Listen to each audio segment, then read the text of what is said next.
मैं प्रीति हूँ। मैं एक ऐसी औरत हूँ जिसके पास हर सुख सुविधा है, मगर माँ बनने का अधिकार नहीं। इस समाज ने मेरी निसंतानता को मेरे चरित्र का दोष बना दिया। पति के ताने, ससुराल वालों की तिरस्कार भरी निगाहें और मोहल्ले वालों की चुभती बातें, सब कुछ सहती रही। फिर एक दिन मैंने वो निर्णय लिया जो शायद किसी औरत को नहीं लेना चाहिए, मगर शायद मजबूरी वही होती है जो किसी को लाचार कर देती है। ये दोपहर की एक शांत घड़ी थी। मैं अपने कमरे में बैठी थी। सामने मेरी पुरानी नौकरानी रेखा खड़ी थी, जिसकी सेवा से मेरा घर बरसों से सजा संवरा है। उसकी जवान बेटी सोनी अब 18 की दहलीज पर थी। मासूम, चुपचाप, डरी हुई सी लड़की जो हमेशा अपनी माँ की आड़ में रहती थी। मैंने गहरी सांस ली और रेखा से कहा, मुझे तुमसे एक बात करनी है, एक बड़ी बात। रेखा ने चौंक कर मेरी ओर देखा। जी मैडम, मैंने शब्दों को चुन चुन कर बोला, जैसे खुद से भी छिपा रही हूँ। मैं चाहती हूँ कि सोनी मेरे पति से विवाह करे। रेखा की आंखें फैल गईं। चेहरे पर एक सन्नाटा छा गया, जैसे किसी ने उसके पैरों के नीचे से जमीन खींच ली हो। मैडम जी, आप ये क्या कह रही हैं? हम कहाँ, आप कहाँ? हम तो नौकर लोग हैं। उसकी आवाज़ कांपने लगी। मैंने धीरे से कहा, मैं जानती हूँ रेखा, तुम ऐसा क्यों सोच रही हो, लेकिन मेरा दिल टूट चुका है। मैं माँ बनना चाहती हूँ। बरसों से मैं तरस रही हूँ। मैं खुद निसंतान हूँ। मेरा पति मुझे औलाद न होने का दोष देता है। मैं ये सब सहते सहते थक चुकी हूँ। रेखा ने नजरें झुका ली। कमरे में खामोशी फैल गई। मैंने और करीब होकर कहा, तुम्हारी बेटी सिर्फ विवाह करेगी। सिर्फ एक बच्चा चाहिए मुझे, फिर मैं तलाक दिलवा दूंगी। तुम्हें 20 लाख रुपए दूंगी। रेखा की सांसें तेज हो गईं। वो मेरी तरफ देखती रही, जैसे परख रही हो, क्या ये वही प्रीति मैडम है या कोई और? मैडम जी, सोनी भी बच्ची है। उसकी सारी जिंदगी पड़ी है। आपकी दौलत अपनी जगह, लेकिन उसके शब्द लड़खड़ा गए। मैंने उसका हाथ थामा। रेखा, ये मेरी जिंदगी का सवाल है। मैं हर दिन मर रही हूँ। लोग कहते हैं औरत माँ बने तभी पूरी होती है। क्या मैं कभी पूरी नहीं हो पाऊंगी? रेखा के चेहरे पर दर्द की परछाइयाँ दौड़ने लगीं। उसकी आंखों में आंसू आ गए। शायद मेरी तकलीफ उसे भी चुभने लगी थी। आपका पति मान जाएगा? उसने धीरे से पूछा। मैंने पल भर के लिए खामोशी ओढ़ ली। मैं उसे मना लूंगी। मैंने सोच लिया है। मैं अपने दिल पर पत्थर रख चुकी हूँ। रेखा ने लंबी सांस ली और जमीन पर बैठ गई, जैसे उसके अंदर की दीवार टूट गई हो। मैं अपनी बेटी को आपके हवाले कर दूंगी मैडम जी, लेकिन एक माँ का दिल आपके सुपुर्द कर रही हूँ। उसे तोड़ना मत। उसके ये शब्द मेरे दिल में तीर की तरह उतरे, लेकिन मैंने चेहरे पर ठहराव कायम रखा। मुझे कमज़ोर नहीं पड़ना था। मैं जानती थी ये सौदा आसान नहीं है, लेकिन माँ बनने का सपना मुझे हर हद पार करने पर मजबूर कर रहा था। उसी पल सोनी अंदर आई, चुपचाप, नजरें झुकाए। उसके चेहरे पर एक अनजानी बेचैनी थी। मैंने उसकी तरफ देखा और दिल में फैसला कर लिया, उस बच्ची को इस्तेमाल नहीं करना। बस एक बार वो लम्हा चाहिए जिसके बाद मैं सारी जिंदगी खुद ले लूंगी। रेखा उठी, अपनी बेटी को बाजू से पकड़कर बाहर ले गई। मैं वहीं बैठी रही। खिड़की से रोशनी आ रही थी, लेकिन मेरे अंदर अंधेरा और गहरा होता जा रहा था।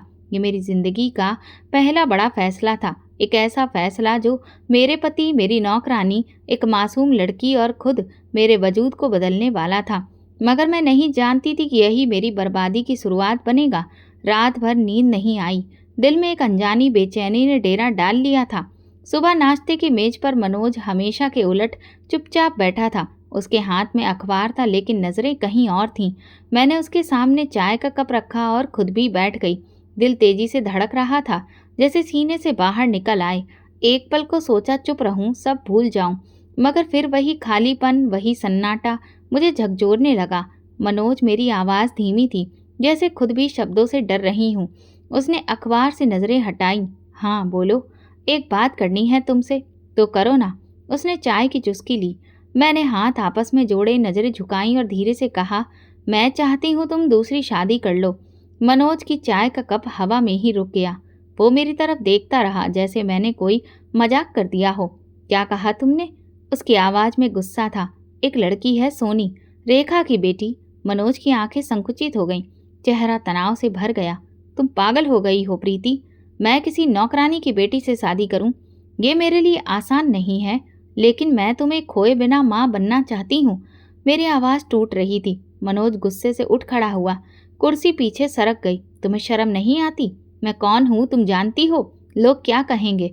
हंसेंगे हम पर। वो ही लोग मनोज जो मुझे मनुष्य समझते हैं, जो मुझे देखकर नजरें फेर लेते हैं, क्या वही लोग हमारे लिए इतने जरूरी हैं? ये तुम कह रही हो जो हमेशा उन्हीं लोगों की बातों पर रोती रहती हो। हाँ, रोती रही हूँ, लेकिन अब थक चुकी हूँ। तो तुम मुझे मजबूर करोगी? नहीं, मैं खुद को मजबूर कर रही हूँ। तुम्हें सिर्फ हाँ कहना है। मनोज कुछ पल चुप रहा, फिर बोला, मैं किसी नौकरानी की बेटी से शादी नहीं कर सकता। ये हम दोनों के लिए नुकसानदेह होगा। मैंने नजरें झुका ली। दिल की गहराइयों से कुछ टूट कर गिर पड़ा। मैं जानती थी उस इनकार ने मुझसे कुछ छीन लिया है, लेकिन मैं प्रीति हूँ, मैं हार नहीं मानती। मनोज के इनकार ने मुझे तोड़ दिया था, जैसे बरसों की उम्मीद एक पल में राख हो गई हो। मैंने सोचा था शायद मेरी तड़प उसका दिल पिघला देगी, लेकिन वो तो अपने घमंड में कैद निकला। मैं सारी रात कमरे में टहलती रही, कभी खिड़की से बाहर झांकती तो कभी खुद से उलझती। सुबह सूरज निकला, लेकिन मेरे लिए कोई रोशनी नहीं लाया। अंधेरा जो दिल में बस चुका था अब बर्दाश्त नहीं होता था। मैं आईने के सामने खड़ी खुद को देखती रही। बाल बिखरे हुए, आंखों के चारों ओर काले घेरे, चेहरे पर एक टूटी हुई स्त्री की परछाई। और फिर मैंने एक निर्णय ले लिया। अगर मेरे जीने की शर्त एक बच्चा है तो फिर मर जाने से क्या फर्क पड़ेगा? मरना शायद जीवन से आसान है। जहरीली गोलियां मेरे ड्रेसिंग टेबल की दराज में कई महीनों से पड़ी थीं। कभी जो डर की निशानी थी, आज वही गोलियां मुक्ति का एक माध्यम लग रही थीं। मैंने कांपते हाथों से दराज खोली, शीशी निकाली और पलंग पर बैठ गई। हाथ कांप रहे थे, आंखें धुंधली हो रही थीं, लेकिन दिल में एक अजीब शांति थी, जैसे ये अंतिम पीड़ा हो, फिर सब समाप्त। एक एक गोली मैंने मुंह में डाली और पानी के घूंट के साथ निगल ली। फिर कमर के बल लेट गई, आंखें बंद कर ली। शरीर में एक जलन सी दौड़ने लगी, जैसे धीरे धीरे सांसें छूट रही हों। दुनिया की आवाज़ें मंद होने लगी। दूर से मनोज की आवाज़ सुनाई दी, जैसे सपने में किसी ने पुकारा हो। दरवाज़ा जोर से खुला। मैं बस इतना सुन पाई, प्रीति, ये क्या कर लिया तुमने? मनोज ने मुझे बाहों में उठाया। मेरी सांसें धीमी हो रही थीं, लेकिन मैं पूरी कोशिश से उसकी आवाज़ को सुनने लगी। वो घबरा रहा था, परेशान हो रहा था। कार में डालकर मुझे अस्पताल ले गया। पूरी राह वो बार बार मेरा नाम पुकारता रहा, प्रीति, कुछ तो बोलो, होश में रहने की कोशिश करो। अस्पताल में मेरी धड़कन को फिर से शुरू करने की कोशिश की गई। जीवन की एक नाजुक डोर थी जो पूरी तरह टूटी नहीं थी। कुछ घंटों के संघर्ष के बाद मैंने नीम बेहोशी की हालत में आंखें खोलनी शुरू की। धुंधली सी रोशनी, चेहरे पर ऑक्सीजन मास्क और सामने कुर्सी पर सिर झुकाए बैठा मनोज। मेरी आंख खुली तो उसने तुरंत सिर उठाया। उसकी आंखें लाल थीं, बाल बिखरे हुए और चेहरा पश्चाताप से भरा हुआ। उसने मेरा हाथ थामा। प्रीति, मैं नहीं चाहता था ये सब हो। तुम्हें कुछ हो जाता तो मैं मर जाता। मैंने बड़ी मुश्किल से आवाज़ निकाली, तुम्हें क्या फ़र्क पड़ता? तुम्हें तो संतान चाहिए, ना कि मैं। मनोज ने आंखें बंद कर ली, जैसे मेरे शब्द उसे चुभ गए हों। नहीं, मुझे तुम चाहिए, सिर्फ तुम। मैं पागल हो गया था, गुस्से में, अपने अहम में। लेकिन जब तुम्हें खोने का ख्याल आया तो ऐसा लगा जैसे ज़मीन खिसक गई हो मेरे नीचे से। मैंने धीरे से कहा, अगर मेरी ज़िंदगी से इतनी मोहब्बत है तो फिर मेरी इच्छा क्यों नहीं समझते? मैं समझता हूँ प्रीति, अब समझता हूँ। उसकी आवाज़ में नरमी थी, एक टूटे हुए इंसान की। आज मैंने उसकी तरफ देखा। तो क्या तुम शादी करोगे सोनी से? वो कुछ देर चुप रहा, नज़रें मेरे चेहरे से हटा ली और खिड़की की ओर देखने लगा। फिर धीरे से बोला, अगर ये तुम्हारे जीने की शर्त है तो हाँ, मैं मानता हूँ। मेरी आंखों से आंसू बहने लगे। सच कहूँ, मुझे उसकी रजामंदी सुनकर खुशी नहीं हुई, बस एक सुकून मिला। घर का माहौल खामोश था, मगर उस खामोशी में एक बोझ लटका हुआ था। वो दिन आ चुका था जिसका ख्याल भी मुझे कभी मंजूर नहीं था, और अब मैंने खुद ही उसे हकीकत बना दिया था। सोनी की शादी मेरे पति मनोज से हो चुकी थी। एक विवाह जिसे मैंने खुद अपने हाथों से मुमकिन बनाया, अपने दिल पर पत्थर रखकर एक सपने को पूरा करने के लिए। विवाह की रस्में बेहद सादा थीं। कुछ गवाह, रेखा की आंखों में बेचैनी, सोनी का सहमा और खामोश हुआ चेहरा। सोनी और मनोज का एक सपाट चेहरा, जैसे वो अपने आप से नजरें चुरा रहा हो। विवाह के वक्त मनोज को देख मेरी सांस जैसे थम गई। मेरे पति को किसी और के साथ देखना एक ऐसा पल था जो शायद उम्र भर मेरी आंखों में घूमता रहेगा। शाम को सब चले गए। सोनी का जोड़ा अब उसकी खामोशी में दफन हो चुका था। रेखा उसे मेरे पुराने कमरे में छोड़कर चली गई।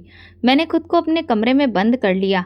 दिल में एक अजीब शोर था, जैसे कोई चिल्ला रहा हो कि ये सब गलत है। मगर मैंने खुद को समझाया, ये बलिदान है, ये सिर्फ एक कदम है माँ बनने की ओर। मैंने तकिए में मुंह छुपाकर खुद को खामोशी से रोने दिया। रात का हर पल पीड़ा में बीता। सन्नाटा दीवारों से टकराकर लौटता रहा। कमरे में घड़ी की टिक टिक दिल पर हथौड़े की तरह लग रही थी। मैंने खुद को दोष दिया, खुद को दिलासा दिया और खुद ही खुद से लड़ती रही। सुबह की हल्की रोशनी में मैंने खुद को आईने के सामने खड़ा पाया। आंखों के चारों ओर काले घेरे और चेहरे पर मासूमियत। मैं अब वो प्रीति नहीं रही थी जो कभी जीवन से भरपूर थी। मैं अब एक खाली स्त्री थी जो एक बच्चे की आस में सब कुछ दांव पर लगा चुकी थी। नाश्ते की मेज सजी हुई थी, मगर मेरी भूख कहीं खो चुकी थी। रेखा ने नजरें चुराईं, शायद उसे भी समझ नहीं आ रहा था कि क्या कहना है। मैंने एक लंबी सांस ली और उठकर उस कमरे की ओर चल पड़ी जहां सोनी अब पत्नी कहलाने लगी थी। दरवाजे पर दस्तक दी। अंदर से धीमी आवाज आई, आइए। मैंने दरवाज़ा खोला। सोनी कालीन पर बैठी थी, गोद में चादर, बाल खुले और नजरें जमीन पर। कमरे का माहौल किसी बोझ से भरा हुआ था, जैसे कुछ हुआ ही ना हो या शायद बहुत कुछ हो चुका हो। मैं धीरे धीरे उसके पास बैठ गई। कुछ पल खामोशी में बीते, फिर मैंने नरमी से पूछा, रात कैसी गुजरी? सोनी ने नजरें उठाईं। उसकी आंखों में नींद कम और सवाल ज़्यादा थे। उसके होंठ हिले। साहब ने कुछ नहीं कहा, हाथ भी नहीं लगाया। मैं कालीन पर सो गई। मेरी सांस जैसे एक पल को थम गई। दिल की गहराइयों में कुछ टूट कर गिरा। ये वो जवाब नहीं था जिसकी मुझे उम्मीद थी, या शायद मैं सुनना ही नहीं चाहती थी। मैंने होंठ सख्ती से भींचे और सिर झुका लिया। उसने कुछ नहीं कहा, कुछ भी नहीं। मैंने धीमे से दोहराया, खुद को यकीन दिलाने के लिए, नहीं दीदी जी। वो बस चुपचाप लेटे रहे, फिर उठकर दूसरे कमरे में चले गए। सोनी की आवाज़ बेरंग थी, जैसे वो खुद को भी नहीं जानती थी कि ये सब क्या था। मैं उठ खड़ी हुई। कदम जैसे जमीन पर भारी पड़ रहे थे। एक अजीब गुस्से, दुख और उलझन ने मेरे दिल में चोट मारी। दरवाज़ा बंद करके मैं बाहर निकली। रेखा मेरी तरफ बढ़ी, कुछ कहना चाहा, मगर मेरे चेहरे को देखकर खामोश हो गई। मैं अपने कमरे में वापस आई और दरवाज़ा अंदर से बंद कर लिया। कमरे की खामोशियाँ अब शोर में बदल चुकी थीं। मेरे अंदर कुछ खौल रहा था, जैसे कोई लावा जो फूटने ही वाला हो। सोनी की बातों ने मेरे दिल पर वो चोट मारी थी जिसका दर्द मेरी हड्डियों तक उतर गया था। जिस बलिदान की नींव पर ये सब किया, वो अगर पहला ही कदम ना उठा सके तो आगे क्या बचेगा? ये सब क्या था? कोई खेल, या सिर्फ मेरे घाव पर नमक छिड़कने का एक नया तरीका? सुबह का वक्त था। मनोज नाश्ता कर रहा था, जैसे कि कुछ हुआ ही ना हो, जैसे कल रात उसने किसी लड़की से विवाह नहीं किया, जैसे कोई बदलाव आया ही ना ही हो। वो खामोश था, नाश्ता कर रहा था और अखबार पर नजरें गड़ाए बैठा था। मैंने उसकी ओर देखा और मुझे उसके चेहरे पर वो ऊब, वो अरुचि दिखाई दी जो किसी जबरदस्ती के निर्णय को ढो रहे व्यक्ति के चेहरे पर होती है। मैं खामोशी से उसके सामने जा खड़ी हुई और आवाज़ दी, मनोज। वो अखबार से नजरें हटाकर मेरी ओर देखने लगा। मैं पूछना चाहती हूँ, रात तुमने सोनी के साथ कुछ? मेरी आवाज़ मेरे हलक में ही अटक गई। मनोज ने फौरन नजरें चुराईं। क्या मतलब तुम्हारा? मैंने कदम आगे बढ़ाया। साफ बात करो, तुमने उसे उसका अधिकार क्यों नहीं दिया? एक पल जैसे ठहर गया। उसका चेहरा तन गया, जैसे किसी ने उसकी बेरुखी को उजागर कर दिया हो। प्रीति, तुम्हें शर्म नहीं आती? ये सवाल पूछते हुए। शर्म? मैं हंसी, एक कड़वी घायल हंसी। शर्म तो उसे आनी चाहिए जो विवाह करके अपनी पत्नी को कालीन पर सोने दे। मनोज ने कुर्सी पीछे खींची और खड़ा हो गया। वो कम उम्र लड़की है, 18 साल की, समझी तुम? वो तुम्हारे बराबर की औरत नहीं। मैं 40 साल का आदमी हूँ, वो अभी जवान भी नहीं हुई ठीक से। ये तुम्हें उस वक्त याद क्यों नहीं आया जब तुमने उससे शादी की?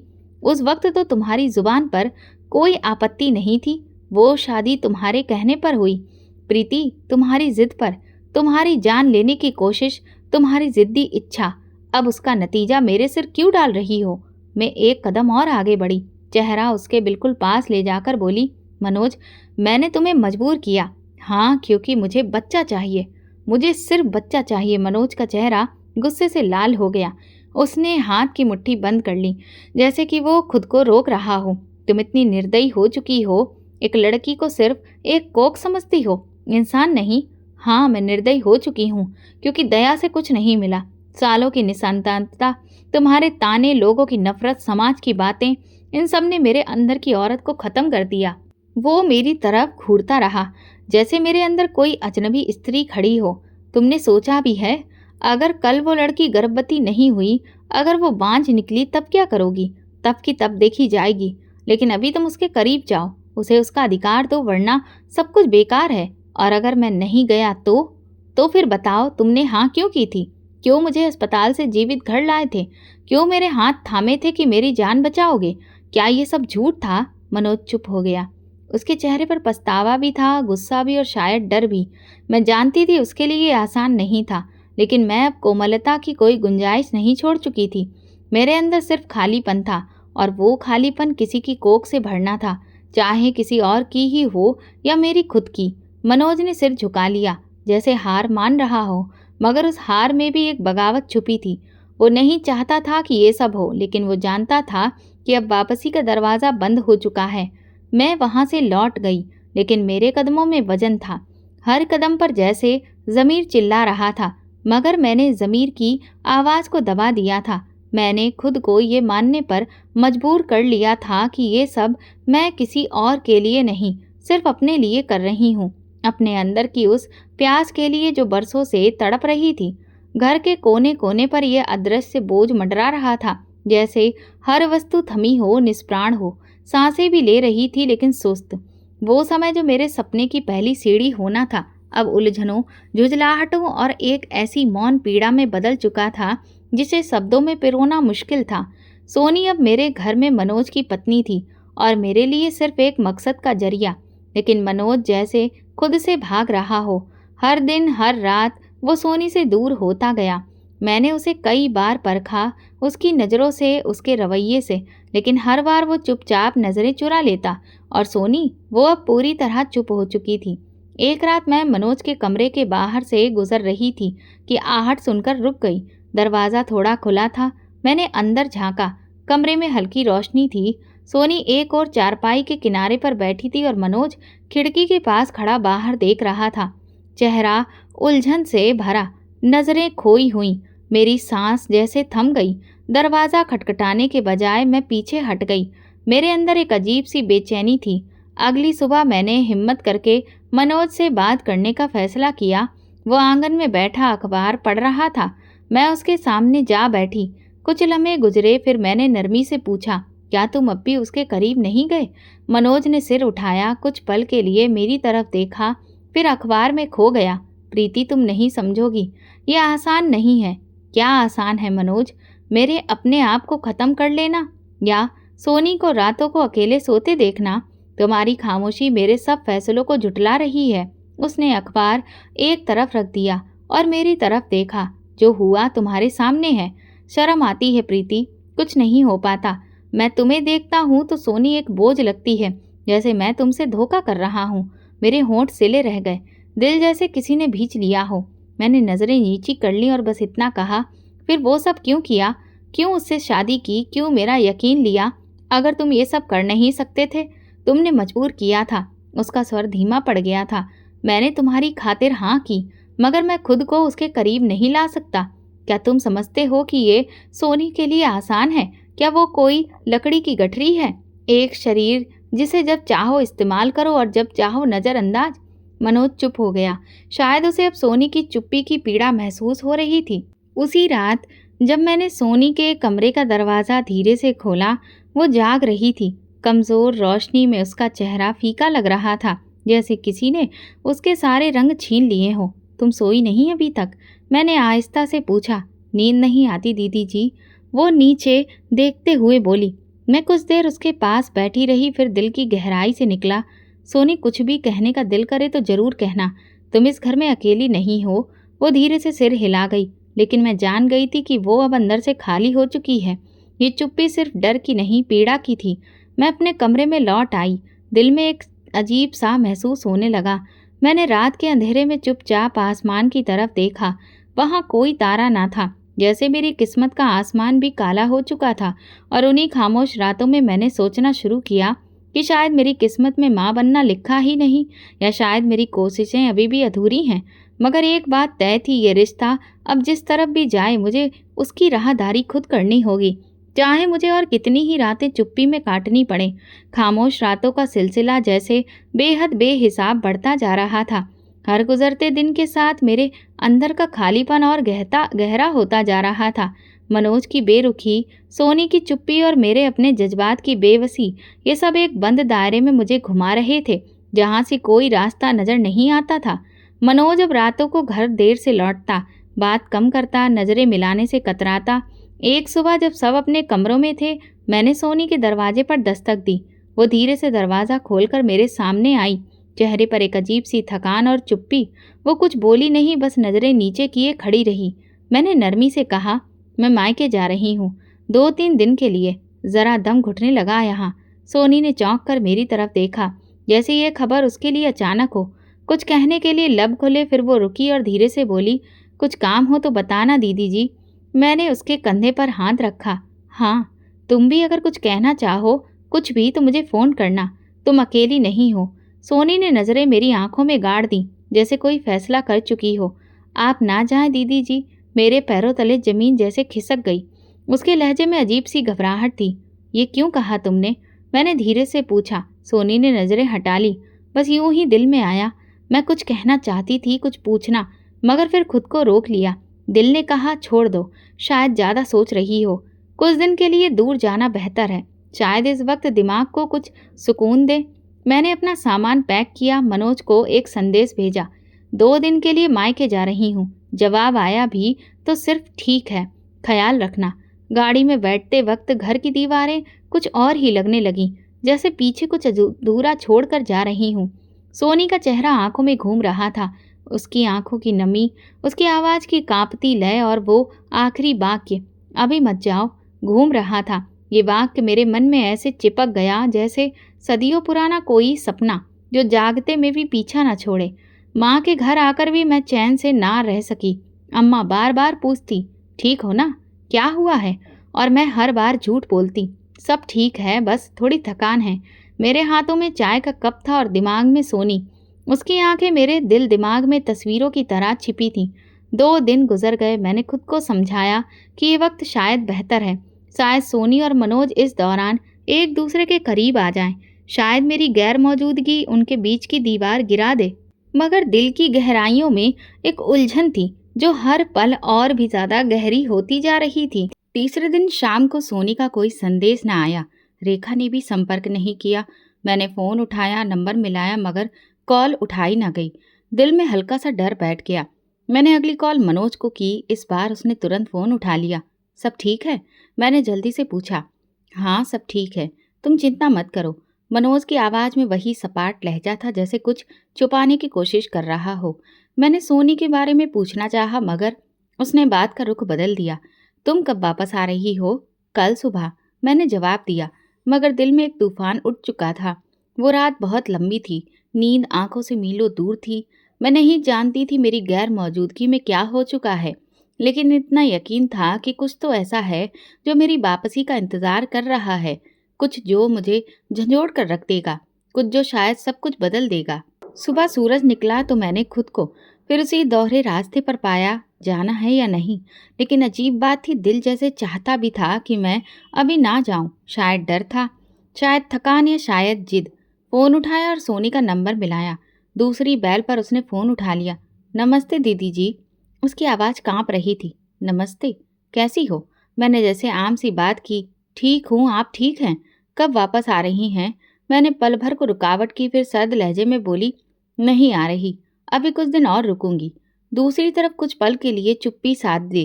फिर उसने धीरे से कहा, दीदी जी आप आ जाएं। सोनी, मैंने तुम्हें पहले भी कहा था, मुझे बच्चा हर हाल में चाहिए। तुम जानती हो ये सब क्यों हुआ। अब तुम्हें खुद आगे बढ़ना होगा।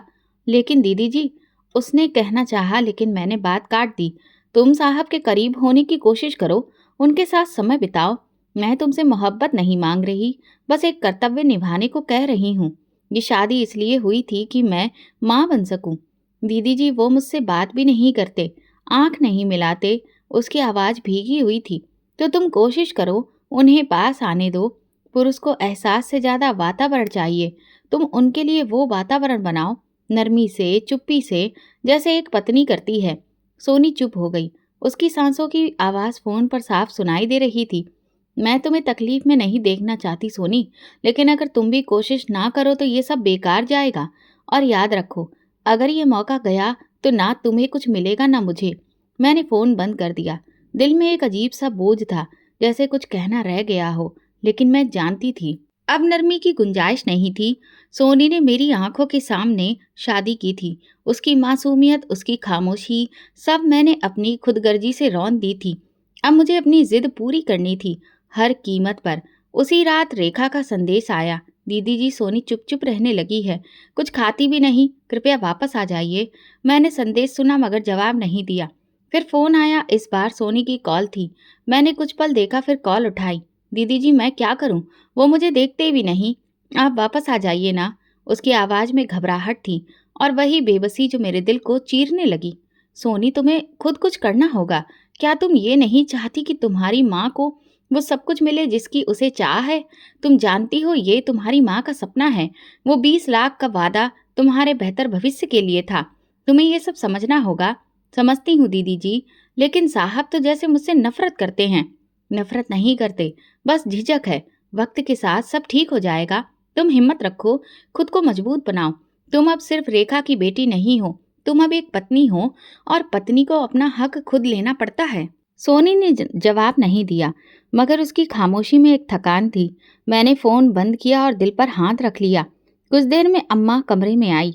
मेरे चेहरे को गौर से देखकर बोली, कुछ ठीक नहीं लग रहा तुम्हें? मैंने गर्दन हिला दी। बस थोड़ी सी थकान है। वो मेरे करीब बैठ गई, हाथ पर हाथ रखा। प्रीति, अगर कोई ऐसा फैसला कर लिया हो जो दिल में खटकता रहे तो उसे निभाना बड़ा महंगा पड़ता है। वक्त पर लौट आना सीखो। मैं चुप रही। अम्मा को कैसे बताती कि मैं लौटने के काबिल नहीं रही। मैंने अपनी जिद के साथ वो दरवाज़ा बंद कर दिया था जिससे लौटने का ख्याल भी मेरे अंदर डर पैदा करता था। उसी रात सोने से पहले मैंने दिल में एक दुआ की कि या तो सोनी मेरे सपने को सच कर दे, या वक्त मुझे इतना पत्थर दिल बना दे कि मैं सोनी के आंसू देखकर भी आंखें ना झपकाऊं। एक दिन माँ बाहर गई थी और मैं कमरे में अकेली बैठी थी। एक पुराना एल्बम निकाला, तस्वीरें पलटते पलटते हाथ रुक गया, आंखें ठहर गई। एक तस्वीर थी जिसमें मैं सफ़ेद जोड़े में बैठी थी, हाथों में मेहंदी और चेहरे पर वो मासूम चमक जो नई नवेली दुल्हन की होती है। उस वक्त मुझे नहीं मालूम था कि शादी के बाद एक दिन मेरी सबसे बड़ी पहचान यही बनेगी, बांझ। तस्वीर को हाथ से नीचे रखते ही जहन की स्क्रीन पर वो पल उभरने लगा जो आज तक मेरे अंदर जिंदा थे। वो दिन जब हमने शादी के बाद 1 साल पूरा किया था। अम्मा की आंखों में उम्मीद थी, ससुराल की औरतों के चेहरों पर बेसब्री, और मेरे अंदर एक अनजाना डर। जब 1 साल बाद भी खुशखबरी नहीं आई तो लोगों के अंदाज बदलने लगे, ताने तीखे होने लगे। पहले तो बस सवाल होते थे, क्या खबर नहीं आई? फिर ताने बनने लगे, अच्छी भली लड़की है।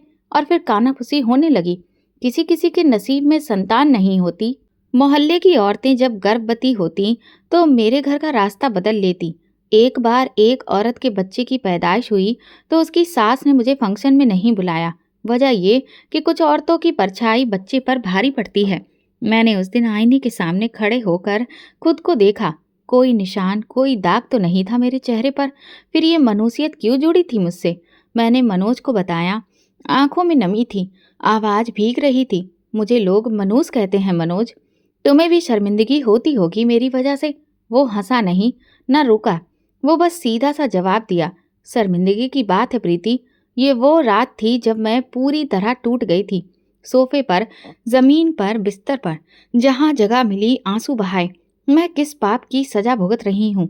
उसके बाद एक दवाइयों का सिलसिला शुरू हुआ। इलाज, टेस्ट, सब आजमाया। हर माह एक नया सपना, हर माह एक नई उम्मीद, और हर महीने एक नई मायूसी।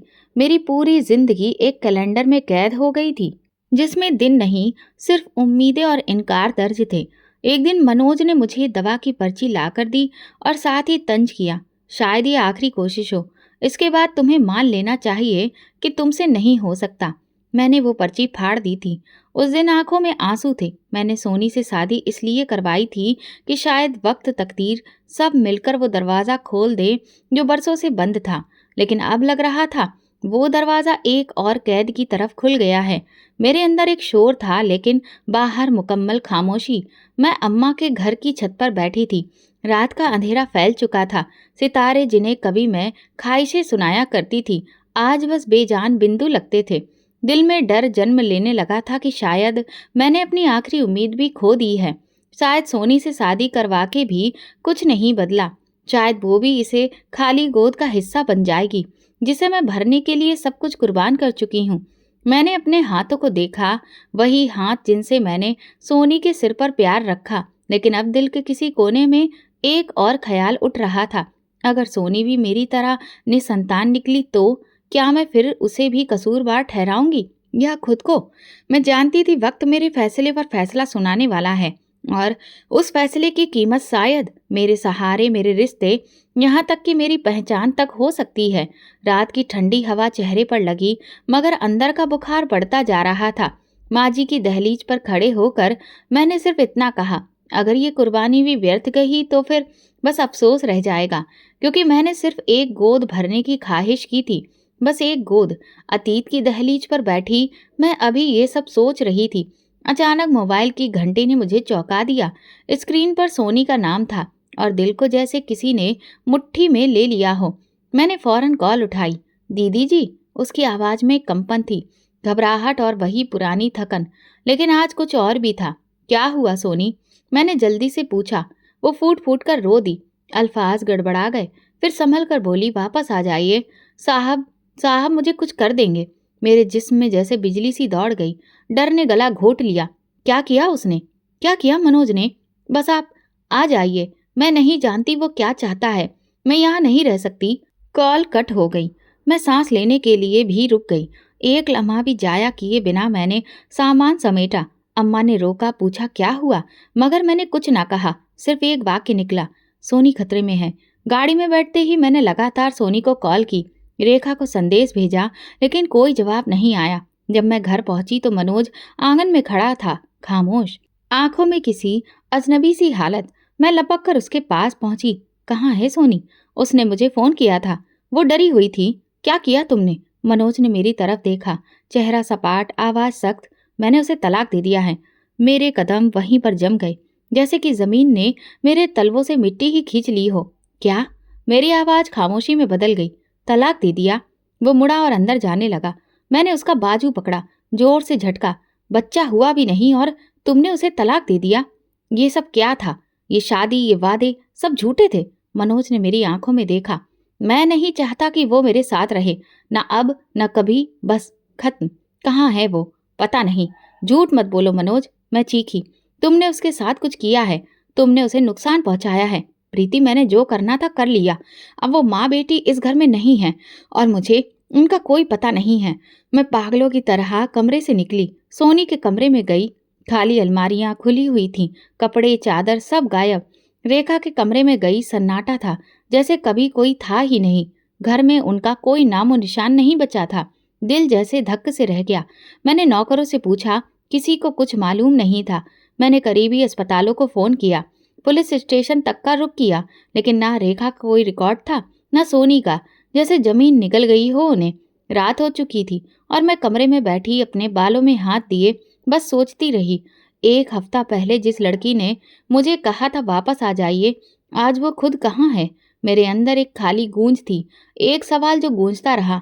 क्या मैंने अपनी जिद में किसी को तबाह कर दिया? क्या सोनी की आवाज सिर्फ मेरी ख्वाहिश का तूफान बनकर दब गई? मनोज मेरे पास से गुजरा। मैंने उसका रास्ता रोक लिया। तुमने कहाँ भेजा उन्हें? रेखा और सोनी को कहाँ छुपाया है? वो लम्हा भर को रुका, फिर धीरे से कहा, प्रीति, तुमने मुझे मजबूर किया था।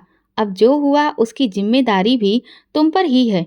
मैं पीछे हट गई। दिल में एक खौफ था, एक खालीपन और एक पछतावा जो जख्म की तरह ताजा था। वक्त गुजरता रहा, लेकिन ना सोनी का कोई सुराग मिला, न रेखा की कोई खबर आई। मैं रोज उनकी गुमशुदगी की खबर अखबार में तलाशती, कभी सोशल मीडिया पर तस्वीरें पोस्ट करती, कभी मोहल्ले वालों से पूछताछ करती, लेकिन सब बेकार। घर में मनोज ने इस बात को हमेशा के लिए बंद कर दिया था। वो इस बारे में बात भी नहीं करता था, और अगर मैं कुछ कहती तो बस ये खामोश निगाह डालकर कमरा छोड़ देता। वो खालीपन जो मैंने बरसों पहले महसूस किया था, सोनी की चीख, उसका डरा हुआ लहजा, वो आखिरी कॉल, सब रोज रात को मेरे कानों में गूंजते। चंद महीने गुजर चुके थे। मैं अक्सर बीमार रहने लगी थी। दिल दबाव और जिस्म जैसे बोझ तले दबे हुए थे। एक दिन बुखार इतना बढ़ गया कि अम्मा ने मुझे जबरदस्ती अस्पताल ले जाने पर मजबूर कर दिया। मैं हिचकिचाती रही, लेकिन जिस्म ने भी शायद हार मान ली थी। अस्पताल में दवाओं की बू, सफ़ेद दीवारें, सफ़ेद टाइलों की ज़मीन। मुझे एक कमरे में बिठाया गया। नर्स ने दवा दी और पर्ची लेकर मैं दवा खाने की तरफ बढ़ने लगी। वहाँ एक मोड़ था जहाँ से दवा खाना गुजरता था। मैं जैसे ही मुड़ी, अचानक मेरी नज़र एक साए पर पड़ी। वो मनोज था। मेरा दिल धक से रह गया। वो तेजी से कमरे की तरफ बढ़ा, दरवाज़ा खोलकर अंदर दाखिल हो गया। मैं हैरान थी कि वो यहाँ क्या कर रहा था। उसने तो कहा था वो शहर से बाहर है। दिल में कुछ खटकने लगा। कदम खुद ब खुद उस कमरे की तरफ बढ़ने लगे। दरवाज़ा पूरा बंद नहीं था, हल्का सा खुला था, जहाँ से अंदर की आवाज़ें बाहर आ रही थी। मैं खामोशी से वहीं रुक गई। अंदर मनोज की जुजलाई हुई आवाज़ सुनाई दी। डॉक्टर, आप कह रहे थे कि इलाज मुमकिन है। अब तो साइंस बहुत एडवांस हो गई है। क्या अभी भी मेरा इलाज नहीं हो सकता? क्या अब भी मैं बाप नहीं बन सकता? मेरे हाथ से पर्ची छूटकर जमीन पर गिरी, लेकिन मैं हिली नहीं। अंदर से डॉक्टर की थकी हुई आवाज़ सुनाई दी। मैंने तुम्हें पहले भी बताया था मनोज, कुछ चीज़ें बहुत मुश्किल होती हैं। तुम्हें अपना राज किसी को नहीं बताना चाहिए था। मनोज का लहजा बुलंद हो गया। मैं क्या करता? मेरी बीबी को बच्चे चाहिए। मैं तो खुद बांझ हूँ और वो रोज खुद को कोसती है। मेरी मदद करने के नाम पर एक झूठा रिश्ता पाल रही है। एक लम्हे को जैसे कमरा घूम गया। मैं दीवार से टेक लगाकर खड़ी रही। आंखें खुली थी, लेकिन मंजर धुंधला गया था। मनोज बांझ था। मेरे जहन में वो तमाम साल गूंजने लगे जब उसने मुझे ताने दिए थे, मेरे वजूद पर शक किया था, लोगों के सामने मुझे शर्मिंदा किया था। उस वक्त भी जब मैं रो रो कर कहती थी काश मैं माँ बन सकती, और वो खामोश बैठा रहता, जैसे मैं ही सारी इस गलती की जड़ हूँ। मेरी सांस अटकने लगी। मैं वहां से पीछे हटी, तेज तेज कदमों से चलती हुई वहां से बाहर निकली। मेरे पैरों के नीचे से जमीन निकल चुकी थी। बाहर आकर मैंने एक बेंच पर बैठने की कोशिश की, लेकिन वजूद साथ ना दे सका। मैं वहीं जमीन पर बैठ गई। लोग आ जा रहे थे, लेकिन मुझे किसी की परवाह नहीं थी। मनोज बांझ था। ये वो राज था जो उसने बरसों से छुपा रखा था, एक ऐसा सच जिसने मेरी जिंदगी को जहन्नुम में झोंक दिया था। मैंने सोनी को शादी के लिए मजबूर किया, खुद को तोड़ा, अपनी इज्जत, मासूम लड़की की मासूमियत, सब दांव पर लगा दिया। और जिसके लिए ये सब किया, वो तो खुद औलाद पैदा करने के काबिल ही नहीं था। मेरे दिल में एक चीख उठी, लेकिन मैंने लबों पर हाथ रख लिया। मुझे अस्पताल की सर्द हवाएं काटने लगीं और एक एक लम्हा मुझे मेरे ही फैसलों की लाशें दिखाने लगा। मैं वहां बहुत देर बैठी रही, फिर चुपचाप गाड़ी में आकर बैठी और ड्राइवर को घर चलने का कहा। रास्ते में कोई बात ना की, बस मनोज के अल्फाज गूंजते रहे। मैं खुद बांझ हूँ। ये राज सिर्फ राज नहीं, जख्म बन चुका था। ऐसा जख्म जो बरसों से मेरे अंदर लहू करता रहा, मगर जिसका दर्द अब जाकर समझ आया। घर पहुंचकर मैं सीधा अपने कमरे में गई, आईना देखा, अपने आप से सवाल किया, क्या मैं वाकई वो औरत हूँ जो बरसों से खुद को इल्जाम देती आई, या मैं सिर्फ उस आदमी का अक्स थी जिसने अपनी कमजोरी मुझ पर थोप कर खुद को मर्द समझा। वो रात खामोशी में नहीं, सच्चाई की दहाड़ में गुजरी, और मुझे अब यकीन था मेरी जिंदगी का सबसे बड़ा धोखा मेरे सबसे करीब वाले ने दिया था। दरवाजा खुला तो कमरे की रोशनी एक लम्हे को चुभने लगी। मैं वही थी, वही प्रीति, लेकिन अब मेरे अंदर कुछ भी वैसा नहीं था। कदम थके हुए थे, लेकिन अंदर जो तूफान उठ रहा था वो फटने के करीब था। मेरे दिल में एक ही सवाल, एक ही चीख, एक ही जख्म बार बार तेज हो रहा था।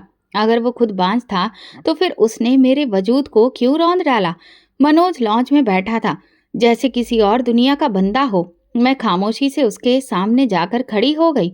उसने सर उठाया, लेकिन मेरी आंखों में कुछ देखकर नजरें झुका ली। मैंने एक जुमला कहा, सीधा, कड़ा और चुभता हुआ, जब तुम ही बांझ थे तो मेरी जिंदगी बर्बाद क्यों की? मनोज की सांस अटकी, जैसे ये सवाल नहीं सजा हो। वो सर झुकाए रहा, कुछ न बोला। शायद उसके पास कहने को कुछ बचा ही नहीं था, या शायद उसकी खामोशी में ही सच का इनकार छुपा था। मुझे उसकी नजरें देखकर सब मालूम हो चुका था। खामोशी गूंजने लगी, दीवारें जैसे ताना दे रही थीं। मैं मुड़ी और कमरे से निकल गई। आंगन में पहुंचकर मैंने आसमान की तरफ देखा। अचानक दरवाजे की तरफ से आहट हुई। पुराने चौकीदार ने आकर नमस्कार किया। उसकी आंखों में कुछ हिचकिचाहट थी। जैसे कि वो कुछ कहना चाहता हो, मगर जुबान साथ नहीं दे रही थी। मैंने उसे बैठने का इशारा किया। क्या बात है? उसने नजरें झुकाई और आहिस्ता से बोला, दीदी जी, एक बात दिल में बहुत दिनों से थी, अब शायद कहना जरूरी हो गया है। मैंने उसे गौर से देखा। वो बूढ़ा शख्स जिसने बरसों मेरा दरवाजा खोला, मेरे दुख सहे, मेरी खामोशी देखी, आज वो कुछ ऐसा कहने जा रहा था जो सब कुछ बदल सकता था। जिस दिन सोनी चली गई, उस दिन मैंने साहब को देखा था। वो एक अजनबी आदमी को लेकर सोनी के कमरे की तरफ गए थे। मुझे लगा शायद कोई रिश्तेदार है, लेकिन जब रात को चीख सुनाई दी, मैं दौड़कर गया तो सोनी का दरवाजा खुला था। वो जमीन पर बैठी रो रही थी और वो आदमी जल्दी से निकलकर चला गया। मेरी आंखों में वहशियत उतरने लगी। नजरें उठाई, साहब ने उसे चुप करवाया और दूसरे दिन रेखा को बुलाकर कहने लगे, इस शहर से चली जाओ, और उसे तलाक दे दिया। साथ ही पैसे दिए और एक धमकी भी, अगर दीदी जी को कुछ मालूम हुआ तो तुम दोनों पर चोरी का इल्जाम लगवा दूंगा। मेरे अंदर जैसे सांस टूटने लगी, लब सिले रहे और दिल जैसे किसी ने निचोड़ दिया हो। वो चीख जो बरसों से दबाई थी, आज वो अंदर से उठ रही थी। मैंने दीवार का सहारा लिया और धीरे से बैठ गई। चौकीदार खामोश खड़ा था, जैसे गवाही दे रहा हो एक ऐसे गुनाह की जो उसने नहीं किया, लेकिन देखा जरूर था। तुमने पहले क्यों नहीं बताया? मेरी आवाज गले में फंस गई थी। डर गया था दीदी जी, साहब बहुत कुछ कर सकते थे और आप तो पहले ही गम में थी। मैंने चौकीदार को जाने का इशारा किया। वो धीरे धीरे पीछे हटता गया और दरवाजा बंद कर गया। अब कमरे में सिर्फ मैं थी और सच, एक ऐसा सच जो मेरी हर कोशिश को जलाकर राख कर चुका था। मनोज ने सिर्फ मुझे झूठ में नहीं रखा, उसने एक मासूम लड़की को इस्तेमाल करना चाहा, उसकी इज्जत को खराब करने की कोशिश की, और जब वो चीख उठी तो तलाक देकर सब कुछ छुपा दिया। मैं उठकर मनोज के कमरे में गई। वो वहां नहीं था, शायद मेरे सवाल से बचने के लिए निकल चुका था। मैंने कमरे के आईने में खुद को देखा। अब मैं वो औरत नहीं थी जो बच्चा मांगती थी। अब मैं वो औरत थी जिसने सच्चाई के बदले अपना सब कुछ खो दिया था। मेरे कानों में उसकी आखिरी आवाज गूंज रही थी, दीदी जी आप वापस आ जाइए। और अब समझ आया वो क्यों कहती थी, क्योंकि उसने वो देखा जो मैं ना देख सकी। उसने वो सहा जो मैं सहने का सोच भी नहीं सकती थी। वो रात मेरे लिए कयामत बन गई। अब कुछ बाकी नहीं था, न ख्वाब, न रिश्ता, न ख्वाहिश, बस एक सच जो हमेशा मेरे साथ रहेगा। मैंने आसमान की तरफ देखा और दिल ही दिल में कहा, काश तुमने पहले बताया होता। मनोज, मैं सिर्फ माँ बनना चाहती थी, मगर तुमने मुझे वो दुख दिया जो किसी कातिल को भी ना मिले। और यूं कहानी खत्म नहीं हुई। सच ने एक खून खौलाया, एक ऐसी औरत के अंदर जो अब खामोश नहीं रहेगी। इस कहानी से हमें ये सबक मिलता है कि जुल्म सिर्फ शारीरिक नहीं होता, कभी कभी खामोश झूठ भी एक पूरी जिंदगी बर्बाद कर देता है। औलाद की ख्वाहिश में इज्जत, रिश्ते और इंसानियत बर्बाद ना करें। हर दुख की जड़ सिर्फ औरत नहीं, सच को जानने की हिम्मत हर रिश्ते को बचा सकती है। दोस्तों, अगर आपको हमारी कहानी पसंद आई हो तो कमेंट करके ज़रूर बताएं। वीडियो को लाइक करें और ज़्यादा से ज़्यादा शेयर करें। अगर आप चैनल पर नए हैं तो सब्सक्राइब जरूर करें और नोटिफिकेशन बेल दबाएं ताकि अगली अपडेट सबसे पहले आपको मिले। धन्यवाद।